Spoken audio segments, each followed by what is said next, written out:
ওকে, দাহোয়া সোহজনরা অর্থাৎ ছোট অফিস বা বাসাবাড়িতে ব্যবহার করার জন্য নতুন আরেকটা ওয়াইফাই 6 এর রাউটার নিয়ে হাজির হয়েছে, যেটা খুবই বাজেট ফ্রেন্ডলি। এবার এটা কিন্তু AX3000 স্ট্যান্ডার্ডের এবং এটার মডেল নাম্বার হচ্ছে DH-AX30। এই যে এই ডিভাইসটা, এটা বাংলাদেশে রিসেন্টলি আসছে কম্পিউটার সলিউশনের হাত ধরে। কম্পিউটার সলিউশন এবং এই রাউটারের দামের ব্যাপারে একটু পরে আমি আসতেছি, তার আগে রাউটারের বক্স কন্টেন্টগুলো আপনাদেরকে একটু দেখাই দিই। প্যাকেজিং খুবই সিমসাম, বক্স খুললেই পাওয়া যাবে রাউটার। দেন থাকতেছে একটা 12 ভোল্ট 1.5 এম্পিয়ারের পাওয়ার অ্যাডাপ্টার, একটা RJ45 এর প্যাচ কর্ড এবং কিছু ম্যানুয়াল।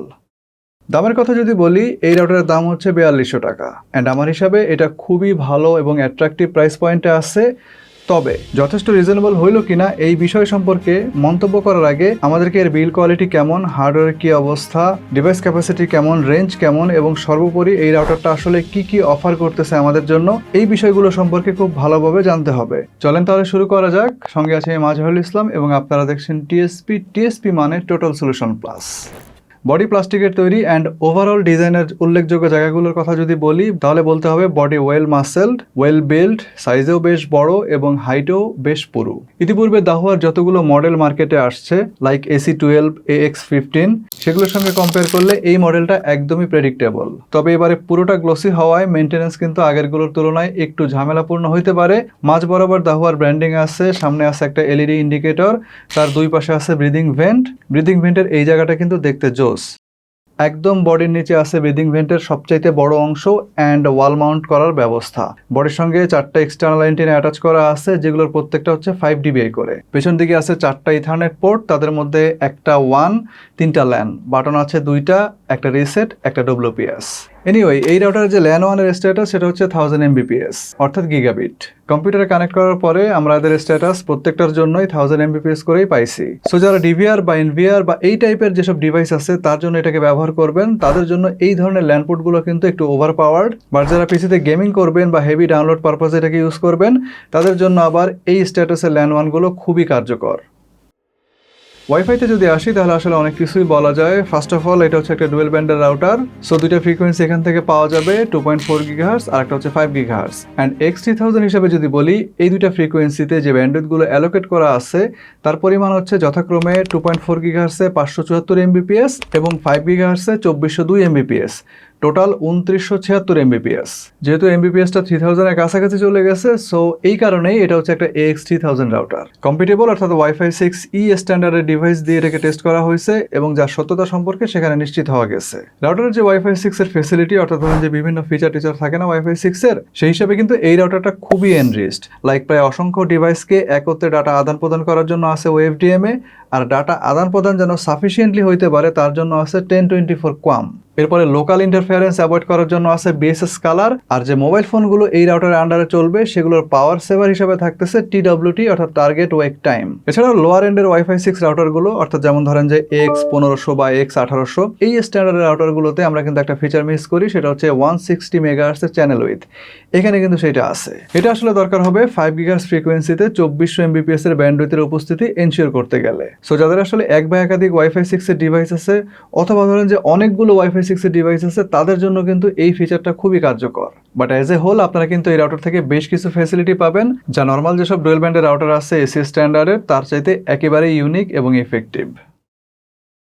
নাও সবচেয়ে ইম্পর্টেন্ট পার্ট, এই রাউটারে যে দুটো ফ্রিকোয়েন্সি আছে 2.4 GHz এবং 5 GHz, সেখানে যে ব্যান্ডউইথ অ্যালোকেট করা আছে সেটা অলরেডি আপনারা জানেন, যথাক্রমে 574 Mbps এবং 2402 Mbps। বাট এটা হচ্ছে থিওরিটিক্যাল ম্যাক্সিমাম আউটপুট।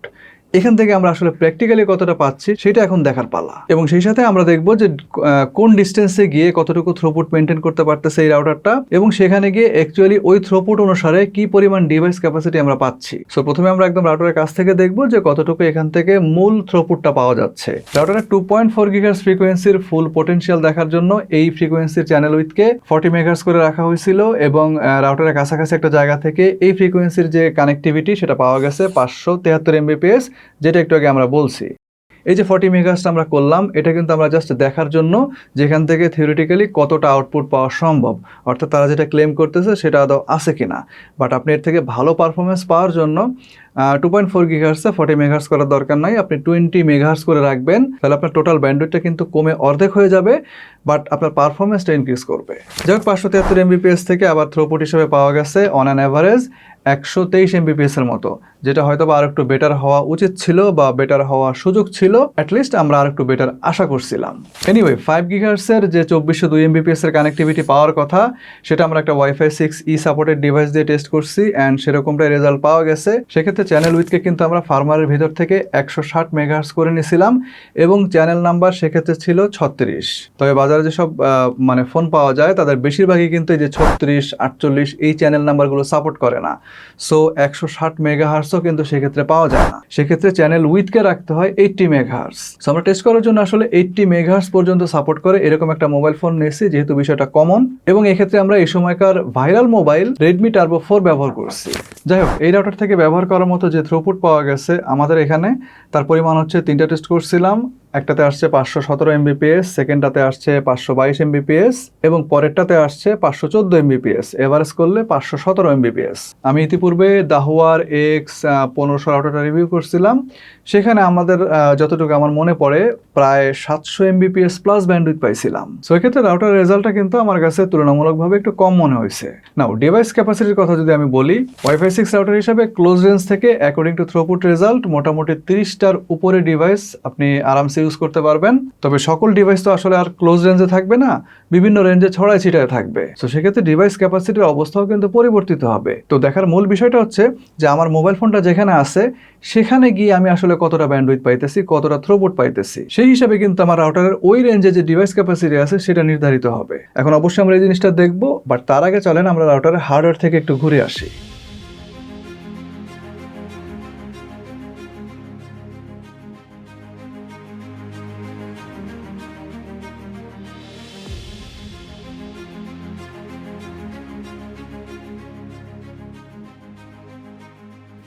এই হচ্ছে টোটাল সার্কিটের অবস্থা। সার্কিটের মধ্যে 3টা চিপসেটের অস্তিত্ব দেখা যাচ্ছে এখানে, 3টাই রিয়েলটেকের। মাঝখানে যে বড় একটা চিপসেট দেখা যাচ্ছে এটা হচ্ছে RTL 8198D।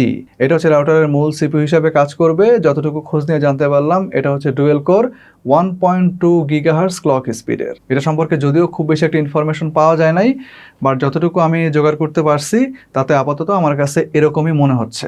এর বাম পাশে আছে RTL 8832CR। এই চিপসেটটা হচ্ছে 2.4 গিগাহার্টজ এবং 5 গিগাহার্টজ, দুইটা ফ্রিকোয়েন্সিরই ফ্রিকোয়েন্সি কন্ট্রোলার। এছাড়া ওয়াইফাই 6 এর যে ফিচারগুলো আছে সেগুলো এই চিপসেটটা প্রোভাইড করবে, অ্যান্ড এটাই হচ্ছে রাউটারের মেইন ওয়্যারলেস পারফরমেন্সকে নির্ধারণ করবে। আর তার ডানে আছে RTL 8192XBR। এটা আসলে এখানে এডিশনাল ওয়াইফাই রেডিও চিপ হিসেবে দেওয়া আছে, ওয়্যারলেস কাভারেজকে ইমপ্রুভ করা, এক্সট্রা ব্যান্ড সাপোর্ট, রাউটারে যদি মেশ ফ্যাসিলিটি থাকে সেটাকে প্রোভাইড করা। এছাড়া এই রাউটারের ওয়াইফাইতে যেসব ডিভাইসগুলো ওভারঅল কানেক্টেড থাকবে সেগুলোর কানেক্টিভিটিকে ইমপ্রুভ করাও এই চিপসেটটার কাজ। এবার একটু খেয়াল করে দেখেন যে RTL 8832CR এবং RTL 8192XBR এই দুইটা চিপসেটের সঙ্গে একদম লাগানো অবস্থায় আরও দুইটা ছোট ছোট মডিউল দেখা যাচ্ছে। এদেরকে বলা হয় FEM চিপ অর্থাৎ ফ্রন্ট এন্ড মডিউল। এদের কাজ হচ্ছে রাউটারের বিম ফর্মিং এর কাজ করা, over the range data transfer ঠিক রাখা, সিগন্যাল লস কমানো এবং ওয়াইফাই সিগন্যালকে শক্তিশালী এবং পরিষ্কার রাখতে সাহায্য করা। সার্কিটের ইন্ডিভিজুয়াল চিপসেটের উপরে হিট ট্রান্সফারেবল কাভার পরানো আছে এবং অ্যাজ এ হোল পুরোটার উপরে আবার একটা বড় হিটসিং বসানো আছে। যেহেতু এই রাউটারটা প্রচুর পরিমাণ ডিভাইস ম্যানেজমেন্ট করতে সক্ষম, সেক্ষেত্রে এই চিপসেটগুলো যথেষ্ট গরম হওয়ার সম্ভাবনা থাকবে। তখন এই হিটসিং কাভারগুলো এবং এই বড় হিটসিংটা এই সার্কিটকে ঠান্ডা রেখে পারফরমেন্সকে একইভাবে ধরে রাখতে সাহায্য করবে। হার্ডওয়্যার তো দেখলেন, এবার আমরা চলেন রাউটারের ফার্মওয়্যার থেকে একটু ঘুরে আসি, দেন আমরা ওয়াইফাই রেঞ্জ এবং এর যে ডিভাইস ক্যাপাসিটি সে নিয়ে আলোচনা করব। তো এই হচ্ছে রাউটারের যে ফার্মওয়্যার আছে তার লগ ইন পেজ, অ্যান্ড এটা হচ্ছে মেইন পেজ। এখানে টাইলস আকারে টোটাল 4টা মেনু দেওয়া আছে। আপনি যে মেনুতে ঢুকবেন সেই মেনুতে ক্লিক করলে তার সেটিংসগুলো বাম পাশে লিস্ট আকারে চলে আসবে, এবং এই লিস্টে যে সেটিংস আছে সেখানে যদি আমরা ঢুকি তাহলে আবার সেগুলো ট্যাব আকারে উপরের এই জায়গাতে জমা হবে। এখন আমরা চাইলে সরাসরি এই যে ট্যাবগুলো আছে উপরে এখানে ক্লিক করে এক মেনু থেকে আরেক মেনুতে সহজেই সুইচ করতে পারবো। আবার এভাবে ট্যাবগুলো কেটে দেওয়া যাবে, এবং এই যে বিষয়টা এটা আমার কাছে অনেকটা ইন্টারনেট ব্রাউজার যেরকম থাকে ঠিক সেরকম মনে হয়েছে, হুইচ ইজ ইউনিক। আর এই ফার্মারটা একেবারে সিমসাম, ইউজফুল অনেকগুলো অপশন এখানে আছে, যেমন প্যারেন্টাল কন্ট্রোল আছে, যেখান থেকে আপনি আপনার ডিভাইসগুলোকে টাইম শিডিউল করতে পারবেন, আছে ম্যাক ফিল্টার, এবং সেই সাথে আছে SSID সিকিউরিটি প্রোটোকলে WPA3। এটা দুইটা ফ্রিকোয়েন্সিতে আপনি পাবেন, 2.4 GHz পাবেন, 5 GHz পাবেন, এবং ওয়াইফাই 6 এর যে ফেসিলিটি সেটাও আপনি দুইটা ফ্রিকোয়েন্সি থেকেই পাওয়া যাবে। একটু হাইলাইটেড করা এই জায়গাগুলো খেয়াল করেন। এই রাউটার IPv6 সাপোর্ট করে, এবং এখানে রয়েছে নিজের মতো করে চ্যানেল নাম্বার এবং চ্যানেল উইথ কাস্টমাইজ করার সুবিধা। আপনার মোবাইল ফোন যদি 5 GHz A 160 MHz channel with support করে, যেটার কথা একটু আগে আমি বললাম, তাহলে আপনি সেভাবে সেটিং করে নিতে পারবেন।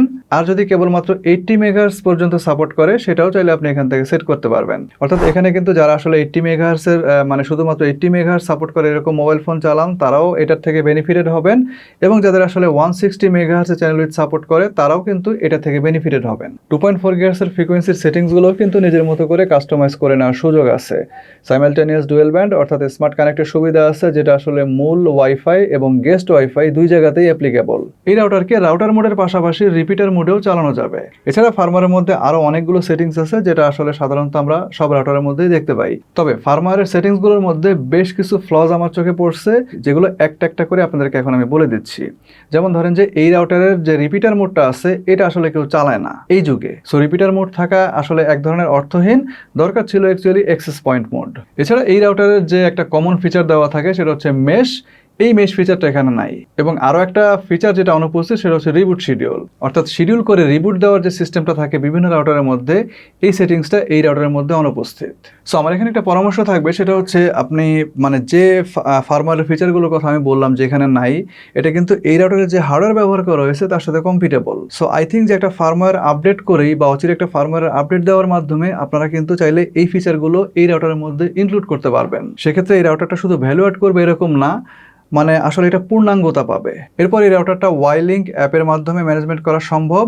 যতগুলো সেটিংস এই রাউটারের মধ্যে উপস্থিত, সবগুলোই কিন্তু এই অ্যাপের মাধ্যমে মোবাইল ফোন থেকে আপনি কন্ট্রোল করতে পারবেন। তো রাউটারের ফার্মওয়্যারের যথেষ্ট লিমিটেশন থাকা সত্ত্বেও যে জিনিসটা আমার কাছে সবচেয়ে ভালো লাগছে, সেটা হচ্ছে ফার্মওয়্যারটা কিন্তু প্রচুর ফাস্ট, একেবারেই ল্যাগি না। যার কারণ হিসেবে আমি বলতে পারি যে ফার্মওয়্যারের ভিতরে নিট অ্যান্ড ক্লিন থাকা এবং এর মধ্যে শক্তিশালী হার্ডওয়্যারের উপস্থিতি। তো চলেন এবার মোস্ট ইম্পর্টেন্ট জিনিস, ওয়াইফাই রেঞ্জ এবং বিভিন্ন রেঞ্জে গিয়ে আমরা আসলে কতটা ডিভাইস চালাতে পারবো সেই জিনিসটা দেখি। এই রাউটার থেকে প্রায় 40 ফিট দূরে 2.4 GHz ফ্রিকোয়েন্সির সিগন্যাল স্ট্রেংথ টেস্ট করছিলাম। সেখানে দেখেন সিগন্যাল স্ট্রেংথ -39 dBm পাওয়া গেছে, এবং এই সিগন্যাল স্ট্রেংথেও লিঙ্ক স্পিড দেখেন 574 Mbps বা 573 Mbps শো করতেছে, অর্থাৎ একেবারেই কমে নাই। ইউজেবল ব্যান্ডউইথের পরিমাণটা কিন্তু আবার কমে গেছে। সেক্ষেত্রে দেখেন ইউজ করার মতো ব্যান্ডউইথ আছে 88 Mbps। এর মানে হচ্ছে এই ফ্রিকোয়েন্সি থেকে আমরা আরো বেশ কিছু দূরত্বে যেতে পারবো, কারণ স্টিল ব্যান্ডউইথটা কিন্তু বেশ ভালো আছে। আরো বেশ কিছু দূর সামনে আগালে হয়তো বা থ্রুপুটটা ঠিকঠাক থাকবে। সো সেখানে গিয়েও দেখা যাবে যে কম বেশি অনেকগুলো ডিভাইস আমরা চালাইতে পারবো। তবে 88 Mbps বা ধরেন যদি 50 Mbps হয়ে যায় বা 40 Mbps হয়ে যায়, তাহলে আমরা কিন্তু এখান থেকে মোটামুটি 3 থেকে 4টা ডিভাইস অনায়াসে চালাইতে পারবো। তবে যেহেতু 2.4 GHz, সো এখান থেকে ভারী কোনো কাজ করা যাবে না। আপনি নর্মালি অফিসিয়াল যত কাজ আছে, ব্রাউজিং ট্রাউজিং ইত্যাদি ইত্যাদি, এবং টু সাম এক্সটেন্ট আপনি ধরেন যে মানে ইউটিউবেও হয়তো বা লোয়ার রেজুলেশনে ভিডিও এনজয় করতে পারবেন। তবে মোস্ট ইম্পর্টেন্ট হচ্ছে 5 GHz এর অবস্থা। রাউটার থেকে 40 ফিট দূরে 5 GHz এর ফ্রিকোয়েন্সির সিগন্যাল স্ট্রেংথ আছে দেখেন -56 dBm। এখান থেকে প্রাপ্ত থ্রুপুটের পরিমাণ 243 Mbps। দূরত্ব হিসাব করলে আমার কাছে থ্রুপুটটা মনে হয় বেশ ভালোই আছে। 40 ফিট দূরে গিয়েও যে থ্রুপুটটা সে ধরে রাখতে পারছে, তার মাধ্যমে আমি মনে করি যে অন্তত পক্ষে 10 থেকে 12টা ডিভাইস সেখান থেকে অপারেট করা সম্ভব, এবং সেটা হচ্ছে ফুল স্কেলে বিভিন্ন কাজের জন্য। এবার রাউটার থেকে আর একটু দূরে দেওয়ার চেষ্টা করছিলাম, এবং এটা হচ্ছে রাউটার থেকে প্রায় 50 ফিট দূরের অবস্থা। এখান থেকে কিন্তু ভাই সিগন্যাল স্ট্রেংথ এবং থ্রুপুটের পরিমাণটা বেশ আপ ডাউন করছে। যে আপ ডাউনটা আসলে আমরা 40 ফিটে পাই নাই। সেখানে কিন্তু আমরা বেশ কয়েকটা টেস্ট করছি, তার মধ্যে 3টা টেস্টের রেজাল্ট এখন আমি আপনাদেরকে স্ক্রিনে দেখাচ্ছি। সিগন্যাল স্ট্রেংথ দেখেন -65 dBm থেকে -76 dBm এর মধ্যে আপ ডাউন করতেছে, এবং এখান থেকে প্রাপ্ত থ্রুপুটের পরিমাণ এভারেজে 80 Mbps প্লাস। এখন এখান থেকে যে থ্রুপুটটা পাওয়া গেছে, সেটা আসলে যে 40 ফিট থেকে 50 ফিট, এই যে 10 ফিট, এর মধ্যে আসলে আরো 5 থেকে 7টা ডিভাইস অতিরিক্ত অ্যাড করা যাবে। সো 5 GHz এর ক্ষেত্রে রাউটারের একদম ক্লোজ রেঞ্জ থেকে 50 ফিট দূর পর্যন্ত যে এরিয়াটা হয়, এটাকে যদি আমরা 3টা ভাগে ভাগ করি, অর্থাৎ ক্লোজ রেঞ্জ, মিডিয়াম রেঞ্জ এবং রেঞ্জের শেষ অংশ, এভাবে ভাগ করা হলে বিভিন্ন ডিস্টেন্স থেকে প্লাস মাইনাস মিলিয়ে আমরা প্রায় 45টা ডিভাইসের মতো অনায়াসে অপারেট করতে পারবো। যদিও ওয়াইফাই 6 রাউটার হিসাবে কোম্পানি আরও অনেক বেশি ক্লেম করে, কেউ 100 বলে, কেউ 150 বলে, বাট রিয়েল লাইফে আসলে অতটা পাওয়া যায় না। সো ওইভাবে থিওরিটিক্যালি চিন্তা করার কোনো অবকাশ নাই। সো রেঞ্জের কথা যদি আপনি আমাকে এখন জিজ্ঞেস করেন, তাহলে আমাদের টেস্টের রেজাল্ট অনুসারে 2000 থেকে 2500 স্কোয়ার ফিটের মধ্যে যদি আপনি এই ডিভাইসটাকে ইউজ করেন, তাহলে আই থিঙ্ক এটার থেকে যে কোনো কিছু আপনি করতে পারবেন। এবং তার জন্য অবশ্যই আপনাকে আপনার আইএসপির কাছ থেকে সাফিসিয়েন্ট ব্যান্ডউইথ নিয়ে রাখতে হবে according to your device capacity. So device ক্যাপাসিটির কথা যেটা বললাম 45টা ডিভাইস ওয়াইফাইতে, আর রেঞ্জের কথা যেটা বললাম সেটা হচ্ছে 2000 থেকে 2500 স্কোয়ার ফিট। আর ল্যান পোর্ট যেহেতু 3টা আছে, এখান থেকে আপনি আরও 3টা ডিভাইসে ল্যান কানেকশনের মাধ্যমে অপারেট করতে পারবেন। সো ফাইনাল স্টেটমেন্ট হচ্ছে, আপনার ইউজেস যদি আসলে ওয়াইফাই সেন্ট্রিক হয়, স্পেশালি ল্যাটেন্সি সেন্সিটিভ ওয়ার্কলোড, যেমন ধরেন যে গেমিং, অনলাইন ভিডিও কনফারেন্স বা লাইভ ভিডিও স্ট্রিমিং ইত্যাদি ইত্যাদি, এই ধরনের কাজের জন্য ডুয়েল কোরের CPU with 1.2 gigahertz clock speed এবং ওয়াইফাইতে যে 2402 এমবিপিএস ব্যান্ডউইথ প্লাস 2.4 গিগাহার্টজে 574 এমবিপিএস, এটি কিন্তু আপনার জন্য খুবই ইফেক্টিভ। এবং ইথারনেট পোর্টের সংখ্যা এবং স্ট্যাটাস, যারা আসলে কেবল কানেকশনে বিভিন্ন ধরনের ডিভাইস অপারেট করেন, তাদের জন্য কিন্তু বেশ সুইটেবল। সো আই থিঙ্ক 4200 টাকা দাম, ওয়াইফাই রেঞ্জ, ব্যবহারের ক্ষেত্র সবকিছু মিলিয়ে ইটস এ গুড ডিল। তবে কিছু জায়গাতে অবশ্যই ইমপ্রুভমেন্টের দরকার আছে, যেটা আমি অলরেডি ফার্মওয়্যারের ক্ষেত্রে কিন্তু আপনাদেরকে জানাই দিছি। যদি এই রাউটার কারো প্রয়োজন থাকে, আপনারা কম্পিউটার সলিউশন আইএনসিতে যোগাযোগ করতে পারেন, লিংক ডেসক্রিপশনে দেওয়া আছে। আর যদি ভিডিও ভালো লাগে অবশ্যই সাবস্ক্রাইব করে রাখেন চ্যানেলটা, ভিডিওতে লাইক দেন। খুব শীঘ্রই আসবো নতুন কোনো ভিডিও নিয়ে, নতুন কোনো রিভিউ নিয়ে। সে পর্যন্ত সবাই ভালো থাকেন এবং সুস্থ থাকেন। আল্লাহ হাফেজ।